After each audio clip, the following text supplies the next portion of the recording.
Well, to talk a bit more about Macron's trip to Berlin, I'm joined in the studio by Famke Krumbmüller. She's the head of political intelligence at the political risk consultancy Opencitiz. Thank you for being with us on France 24 tonight. Now, Emmanuel Macron, newly elected, ebullient, full of energy, wants to reform the EU. There he is in Berlin today. Angela Merkel, on the other hand, has been around a lot longer. Will she share his enthusiasm for reform? She will share it the German way. I mean, we've heard it. She started by saying, we can certainly find things in common, but we also have a lot of things that we don't share. And I think that really shows how Germany is looking at this.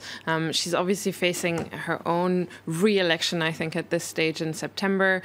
So ahead of that, nothing much will move. And after that, you can, on the one hand, look at it in one way and say it's probably her last mandate, so she might have the motivation to really, take that last final leap in terms of Eurozone integration. But on the other hand, Germans traditionally have a very different view of what that looks like compared to France. So the main challenge will be to find a common denominator on which to do this. Absolutely. Right. Today, of course, it's their first trip together. They're very much on the same page, but there are obstacles ahead, aren't there? Namely, Emmanuel Macron wants to reform European debt. He's talked about Eurozone debt, issuing joint European debt instead of individual countries. The Germans are a lot more lukewarm on that, aren't they? Essentially because they think they'll end up paying for the rest of Europe. Definitely. That's one of the reasons. The way they tend to package this is that they are against anything which would involve treaty change, because they simply say it's unrealistic, which is probably true given that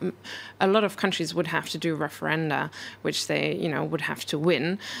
So that's definitely a German issue. But beyond that, as you mentioned, anything which involves German payment or perceived German payment by the German electorate is very difficult for Germany. And what's also interesting is that you do have a difference within the German current governing coalition of Merkel's party, who's much more lukewarm on these issues compared to her coalition partner, the Social Democrats, who are a bit more open to this. So could get interesting. Yes, it's a tricky time for her, isn't she? As you say, she has got one eye on re-election, and Emmanuel Macron saying quite clearly today he's not afraid of treaty reform and he will go ahead with that. In terms of a relationship, how do you see this progressing as opposed to the relationship between Merkel and Hollande, for example? Yes. So under Merkel and Hollande, the relationship was a little bit on hold. When we look back on what it was like when Sarkozy was in power in France, they always prepared European summit meetings, for example. They made Franco-German proposals and things like that. And that was a little bit on hold under Hollande. And this might be revived, especially if Macron makes it his priority to do so.